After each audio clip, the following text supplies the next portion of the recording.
Life.Church created this podcast because we all need healthy conversations with real people. So this podcast is here to help you start conversations with your life group, friends, and family. Now, on to the show.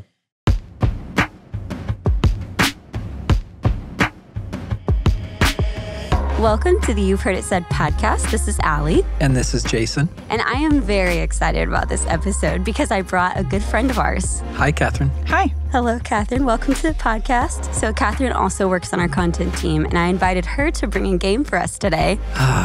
Okay. So, Catherine, could you tell us how to play? Yes, it's very simple. I'm going to say a word in French, and you have to guess what it means. Okay. And whichever of you gets it right, well, you get a point. And that's how you win, Jason. And Allie, you don't speak French, right? I don't speak You French. haven't studied French. I have not. You didn't have a semester abroad No. in France? Okay. No. Me neither. Okay. Okay. I'm glad you clarified that. All right, ready for the first one? Ready? I was born ready for this. Here we go. Okay. Voisinage.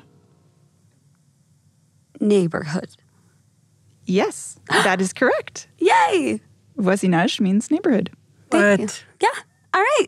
You didn't even get an answer in. How do you... Next word, Catherine. Next word. Here we go. Soin. Swan. No. Skirt. No, sorry, it means care. How do you just guess skirt out I don't of know. swan? It sounded like a skirt. I don't know. I don't know. Okay. All Okay, right. let's try again. Apprendre. Upon. To hope. Small lake. No, it means to learn. Okay. Okay, next word is espérer. Spirit. No, Spirited. no, Free. no. Smell. Okay, Allie's turn. Allie, got a guess? Care. No. To hope? Because soin was care. All right. To hope. To hope. To hope. To hope. To hope it is. I said it first, so that is my point. Why does it feel like you just have a list of possible words in next your word. head? I think this is all in your head. So. Next word. Ready for this one? Yes. Miséricorde. Mercy. I know this one. Yes, that is it. 3 to none. What were you going to say, Jason? I was going to say mercy. Right. Well, you're still too slow. Okay, how about this one? Jumelle. Ring. Caramel. No, not ring or caramel. Pin. Female twins. Pin. Yes, it is female twins. Wow, that's amazing. Okay. Okay. Something's going on. Here's another one. Bag. Baguette. Bread. Nope. Ring. Yes, it's a ring. Of course it is. That's an easy one. Yeah, bag. Because I'm wearing a bag around my feet. Sorry, I kinda tricked you on that one. Bling. Okay, let's do one more. You can do this. Jupe. Skirt. Yes, that is a skirt. Okay, so she guesses skirt for some other random word. She guesses skirt again.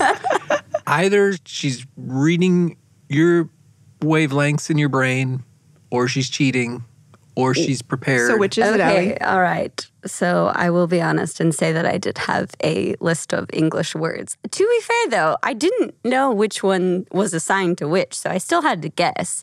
I just had a list of words. That's that were the interesting because I answers. also had a list of English words. There was just like millions of them that I had to choose from. Okay, let's make it Okay. let's make it more fair this time. Let's do a second round where neither of you has a list of words. Yeah. I was not told about But this this one. will be, there's a twist on this one. These are actually English words, but they're used in England, so they're British words. They mean something different So we say in what they American mean, English. or we say the word. So I'm going to say the word, and you'll have to tell me the American meaning of it. Here we go. Now we'll just jump into it. It'll be Okay. fine. Trainers. Tennis shoes. Yes. Okay, so Specifically tennis shoes. tennis shoes. Yeah, sneakers. Not just shoes. Okay. Okay, yeah. It was the same thing. I get that point. Oh, I think Okay, Jason next. gets that one. All right. Flannel. You should see Jason's eyebrows raised. Tablecloth. No, but close. Blanket. No, Shirt. no, it means washcloth. I get that one too. No, you didn't get You that get right. half, I maybe s- half. half point. You did have the word cloth in I tablecloth. said cloth. That doesn't. Washcloths no, go on a table. That's not the same thing. You get 0 points for that. Okay, this one, don't be alarmed, but how about dummy? It's stand-in for something. No, Why am I thinking a child? I don't know. that is close. It means pacifier. Yeah, yes. I knew it had something Yeah. to do with a baby. 0 points. Okay, if you get half a point for cloth, I get half a point for child. Okay, how about chemist? Pharmacist? So close. Doctor. It's actually the drugstore. Oh. I will give you half a point for that one. So I have a whole point now? Okay, last one. Maybe you both know this. Let's see. Nappy. Diaper. Yes. Well done, Ellie. So we you. both have a point and a half, I think. Well, we tied. Okay, well, thank you very much for bringing the game to us, Catherine. It's a pleasure. So, Jason, how did you feel about the game? Actually, I'm curious. Did I win the first round? What was the score? Well, the grand total is, for the first round, Allie 6, Jason 0. And in the second round, 1.5 points each. Yeah, so the second round felt more fair and even. I'm feeling a little bit self-aware about how competitive I can be. But two, okay, I think you're probably trying to teach me something about this. So you had some kind of advantage over me in the first one. You had information I didn't have. You had training, preparation I didn't have. How did that make you feel? Cheated. Like I was left out. Like there was no way that I could compete. How did you feel on the second round? I felt like I could compete. Like we had maybe equal advantages. Yeah, so the reason that I invited Catherine to help us play that game is because today's episode is all about education. And so we all maybe have the opportunity to learn, but we don't all start from the same place. And so that's the theme of this episode. To help us learn more about that, we're going to have a conversation with Rachel and Jessica from Wizkids. Wee wee. Oh my goodness.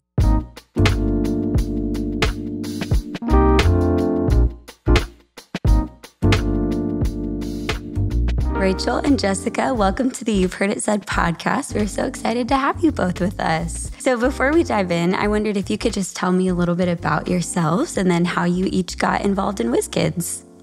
Sure. I'm Rachel. I have the honor of serving as the Chief Operations Officer for City Care, and I've been around 5 years, actually, this month. So my background is nonprofit, was really interested in the work that City Care was doing in Oklahoma City and the surrounding areas, and really intrigued by their mission and happy to be a part.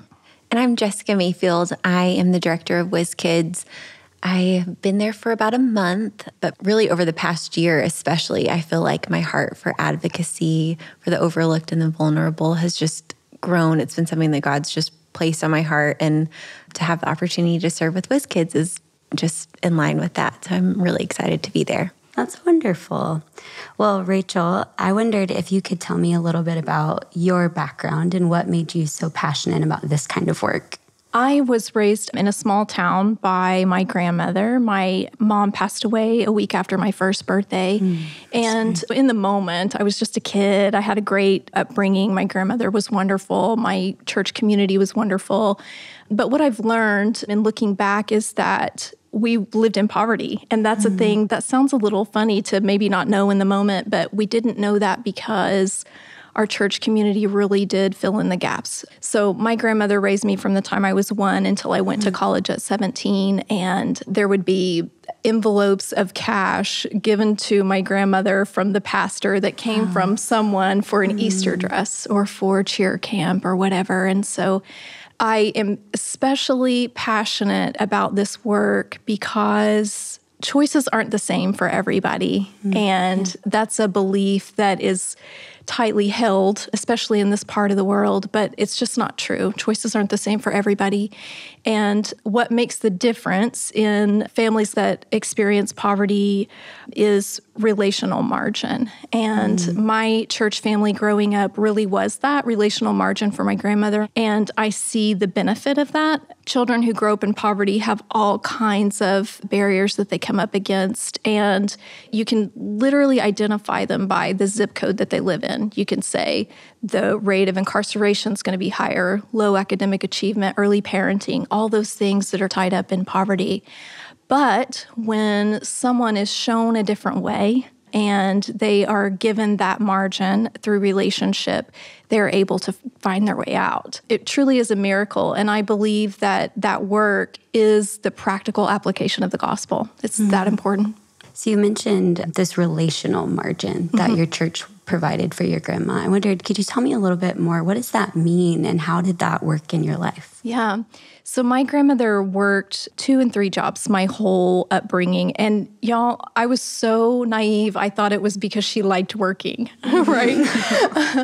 So she had a little job during the day. And then on the weekends, she would work as a waitress, or sometimes she would be a receptionist at this little hair salon in my hometown. So that left me reliant on other people a lot because I was still young. And so I remember that there were community members who picked me up for school because my grandmother was already gone to work, or people who paid for my church camp because we couldn't. So it really worked out that there was an opportunity for me to be highly isolated and not have a ton of enrichment opportunity. But because of the community that I had, my upbringing was just about as normal as you could hope for someone being raised by a grandparent in poverty in small town America. Thank you for sharing that. Yeah. Jessica, you mentioned earlier that you were really passionate about advocacy, specifically for children. I wondered, could you tell me a little bit more about what made you so passionate about that? Early on, my parents were really intentional with showing us that we were brought into a place with a lot of privilege and that we have the opportunity to exercise that on behalf of other people. And so I think that was always something that was on my radar. But definitely over the past year, I feel like Jesus has really bended my heart towards his and shown me a lot about the fact that he's asking us to be given to one another. And so it's the gospel at work for us to lean into that and to take him at his word and to respond in that way. And so it went from being this ideal that made me a better person into this responsibility that because I believe who Jesus says he is, that my life needs to represent that. And so it really has become this part of walking with Jesus. I get to know his heart better by serving people. I love that. I think that's such good perspective for all of us. So you both have talked about how this is kind of the gospel being played out. And so Rachel, I wondered if you could tell us a little bit more about the mission and vision of City Care and then specifically Wizkids within City Care. Sure. So when City Care came to be, they were just a group of ragtag guys who were interested in creating relationship with vulnerable people. So that manifested in grilled cheese lunch at a church once a week for people experiencing homelessness. But what they realized as they started creating relationship with the individuals who would come to the lunch, they were seeing these sort of intergenerational threads of trauma and crisis and relational poverty. So they put their heads together and they thought, what can we do to actually rewrite these stories, right? So that pull to the path of least resistance, it is so strong. And I mean, in Oklahoma, if you are the child of an incarcerated parent, by the time you are 25, you are 7 times more likely than your peers to be incarcerated. Just the fact that you have a parent who has experienced that. So they really were looking for some kind of interruption to that cycle. And there was a group in Denver doing this sort of mentorship program. They really loved it, and they brought it to Oklahoma City, and that was 25 years ago. When we go out and we recruit volunteers for Wizkids, it's very straightforward. It's, can you commit 2 hours a week to literacy-focused and faith-based mentorship?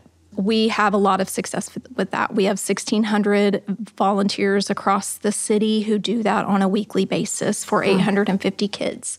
That's not even scratching the surface of what the need is in Oklahoma City, but it is a big impact. And what we find is that it doesn't stop at the 2-hour mark, that these are real relationships. They meet needs for each other. I love that you bring that up because that's a big part of our strategy as Life.Church is we believe in restoration through relationships. And so I wondered, could you tell me a little bit about some of the relationships on both the mentee and the mentor side? So I think every person who goes into volunteer work, even if you don't want to think this, we're kind of programmed to think, I'm going to go and I'm going to fill in the blank, make a difference, right? I'm going to build a house. I'm going to tutor a child, whatever. But what actually happens, what our thousands and thousands of tutors have told us over the years is that they are stirred and they are changed and God does a new work in their heart through this relationship. So it's very much a two-way street, and it's very beautiful. one of my very favorite and most tender stories is my friend Baruch. And Baruch is a senior in college, and he was a Wizkids mentee, obviously a very long time ago. And his mentor's name was John. And Baruch had a great family, as a lot of our Wizkids do. They have loving guardians and parents who have finite resources or finite time, and they accept the limitations of their humanity and ask for help. And I think that's very honorable and beautiful. So Baruch had this great family, but they were English learners, and so he was behind in school and not doing very well. So he was matched with John. My favorite story about this friendship just happened a couple of years ago. John was ill, and it was the end of this lifetime for him. And in that moment, when he was being returned to Jesus, there were two people in the room. There was his wife, and there was his mentee, Baruch. And I really love that Baruch got to hold his hand during that moment. Wow, that's incredible. I love how you mentioned that the relationships that are formed through Wizkids really are on both sides. That's really special. Yes. And so one of the other things that we're focused on in this episode is about education, because we believe that it does unlock opportunities for people. And so I wondered if you could tell me a little bit about how you've seen that idea of education unlocking opportunity play out either personally or through Wizkids or even through city care initiatives. Yeah. So education truly is the great equalizer. We have examples of children who are at risk. Once they gain access to education, they can erase any achievement gap that they are experiencing due to lack of books or lack of enrichment opportunity or what have you. So our Wizkids, they come into the program, they're all at risk for school failure. And how that's identified is the school's rating, their reading scores. And there's this kind of philosophy that children learn to read and then they read to learn. And so if you can't ever get to that literacy, then they're going to struggle throughout their life. If you look at people who are experiencing incarceration in our prisons and jails, you will find that the large majority of them are illiterate. They read at like a third grade level. So we can tie those two things together. We know it's that important.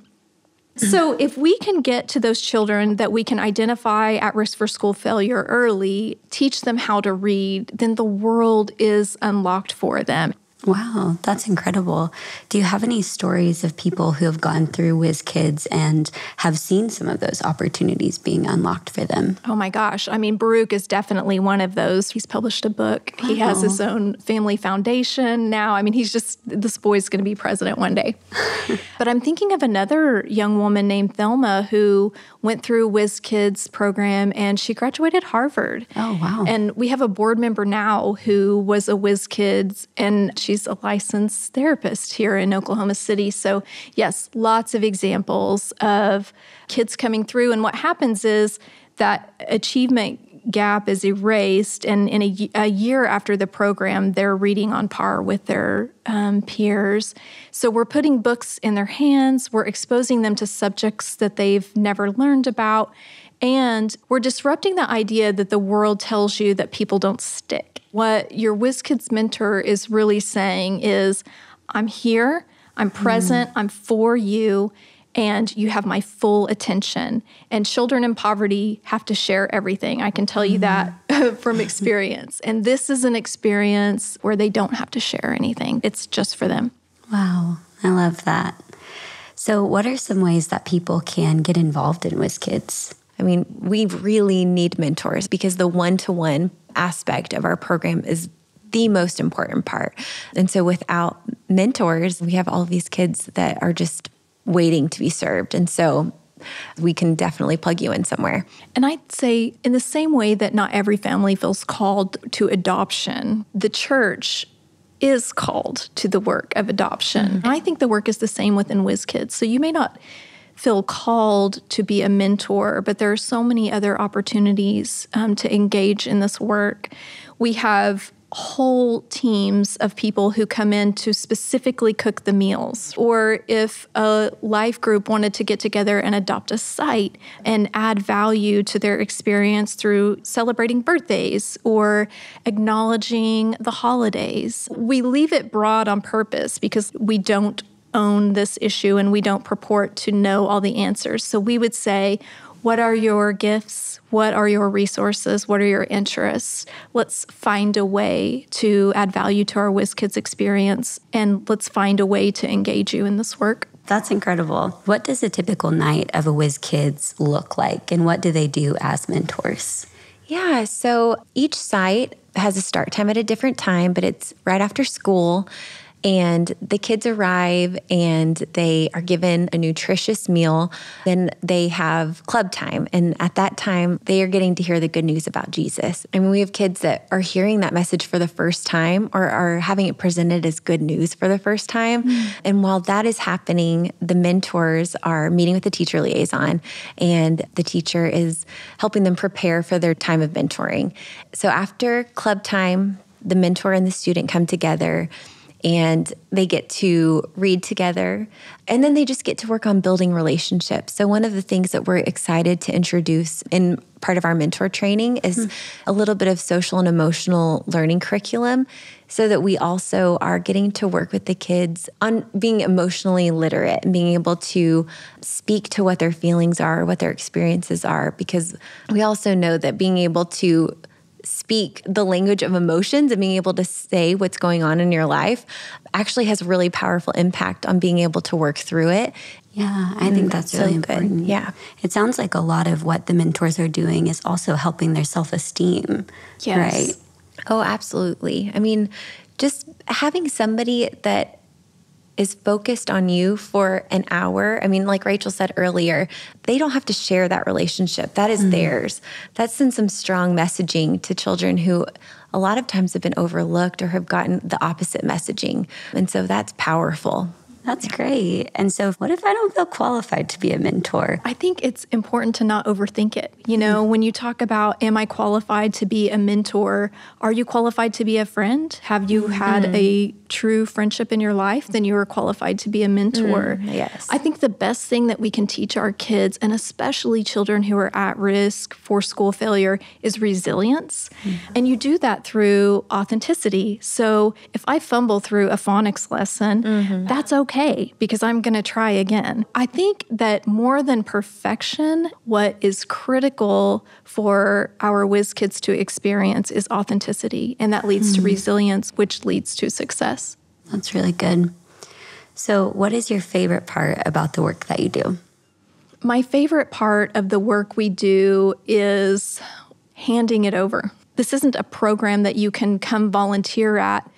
This is an on-ramp to your own response to the gospel. Even just this last week, we went and visited a site, and it's so exciting to see people bring their God-breathed gifts to Wizkids, to City Care, and how that application actually looks within their relationship with their Wizkid, within the site. I mean, every site has a unique personality, and I think it needs to be that way because they are serving a very unique community. But at the site that we were at this week, they had a garden because they had 2 horticulturists. And within the garden, the kids, they were learning about creation, and then they were actually getting to dig their hands into the dirt and plant a garden. All of them that I talked to, it was their first time to ever plant carrots. And later they're going to get to eat those. But it was just neat to see somebody taking their passion and saying like, hey, let's apply this in the way that we're going to serve our kids. I love that hands-on learning that they got to experience. That is so neat. Yeah, it was really sweet. The kids were giddy. So how has working at Wizkids impacted your personal faith? I think for me, my brokenness gets exposed. And I think about the opportunity to just draw near to Jesus in my brokenness. I just feel like it's helped me to reckon with my own humanity and appreciate the nuance in our relationships. We're complicated, we're messy, and we don't have to have it perfect to be near one another and to be near Jesus. I think my tendency, especially this day and age in the world, is to just be overwhelmed. And I can tell myself the lie that everything is terrible. Everything is wrong in the world and no one cares about anyone else and everything is terrible. And so being at City Care has shaped my faith. I see the truth and what I have been telling myself is a lie. And what I see day in and day out is just thousands of people who just care deeply about loving their neighbor. And they do it in imperfect and messy ways like Jess was saying. But it is a response to the gospel. And I'm seeing passionate and intelligent and gritty people doing it all over this city in different ways, with their different talents, with their different resources. And so it really just kind of buoys my faith in community and inspires me to keep going, because a lot of the work that we do at City Care, it's a long game. Nothing that we do is episodic in any way. So what we're doing is authentic relationship, and be it through someone experiencing homelessness or someone in recovery or a child through Wizkids. And so we may never, ever see the fruit of what we plant, but that doesn't diminish the importance of the planting.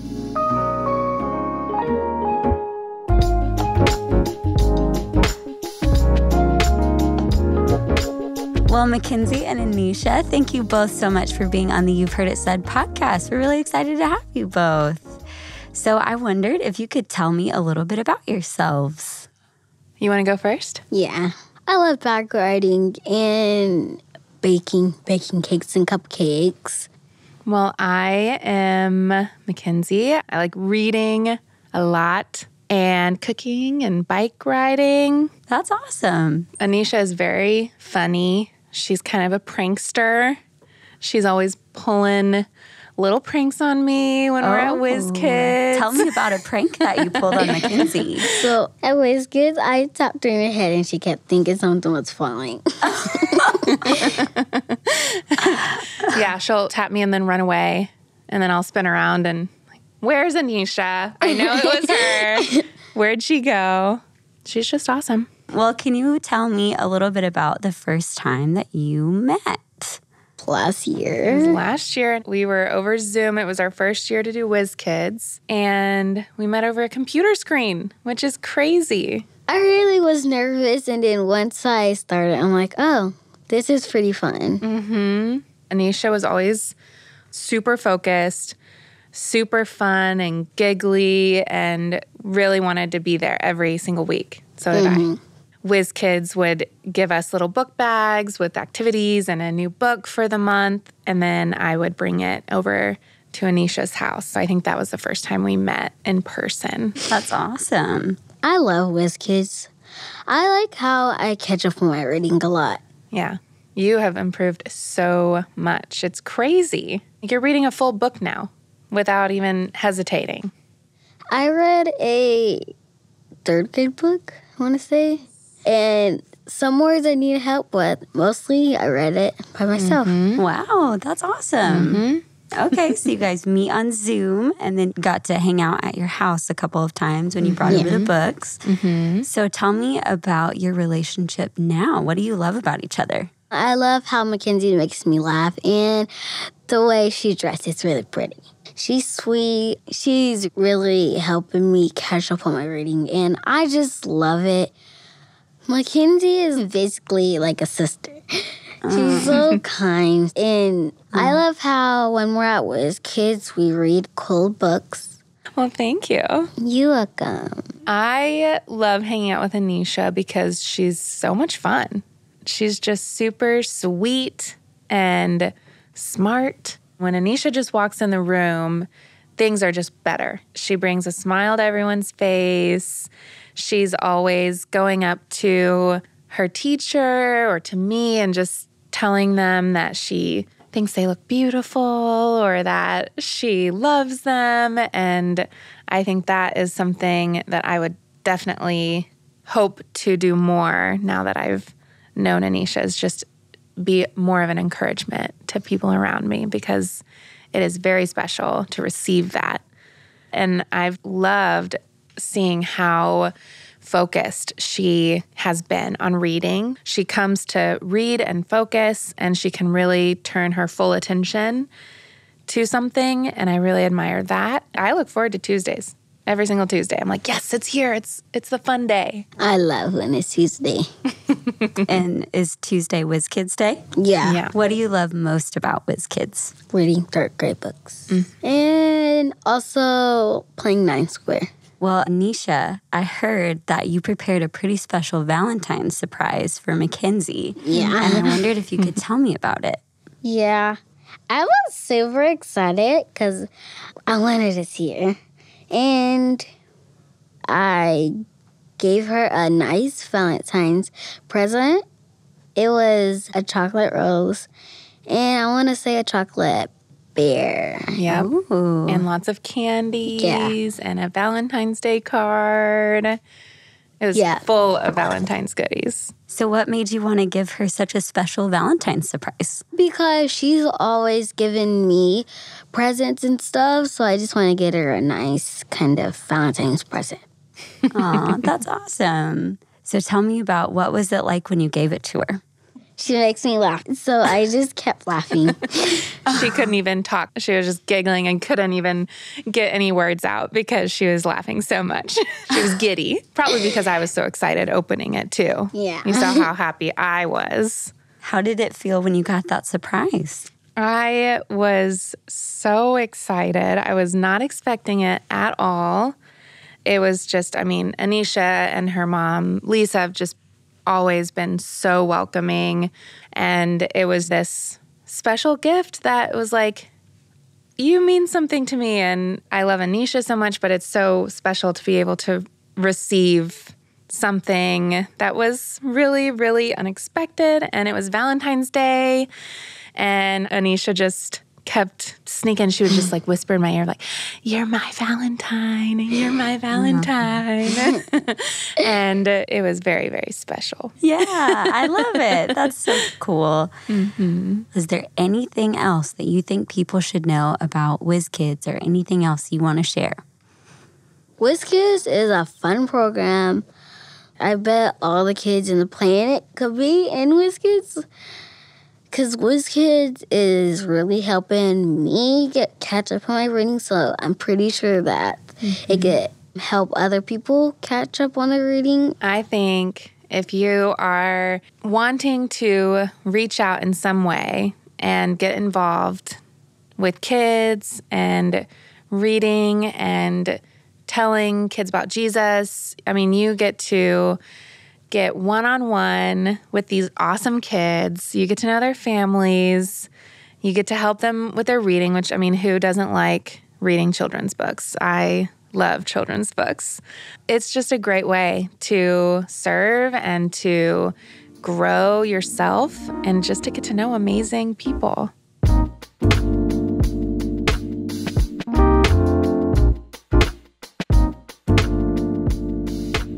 I feel like we've commented on it every episode, but I just love how in both our conversation with Rachel and Jessica and in our conversation with Mackenzie and Anisha, the importance of relationships came up. Yeah, for me, that's something that this whole season is teaching me. And I feel like I should already know this, but here's how I would say it. One thing I'm learning is that you can't really love your neighbor without building relationships. It's just like a no-brainer, but I don't know that I always think about it that way.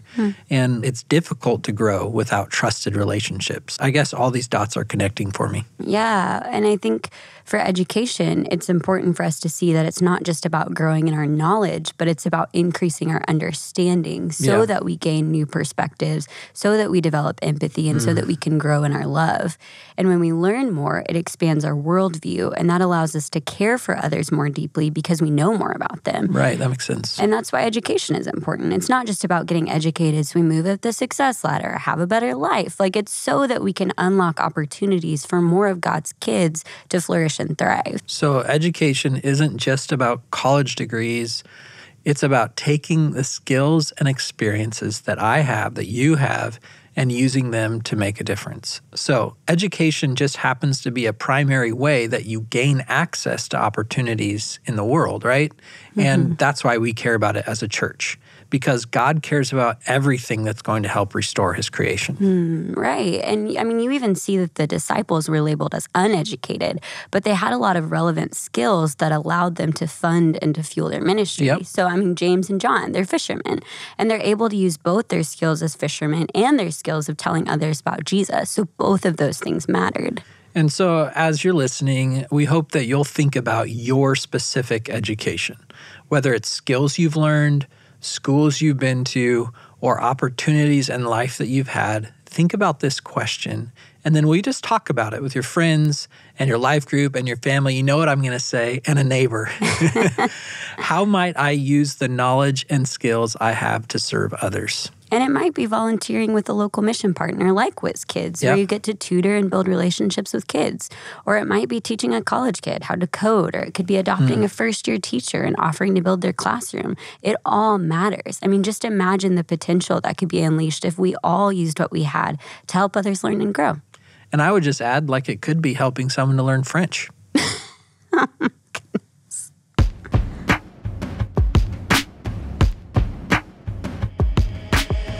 I'm sitting here in a big cold room recording this. Where are you?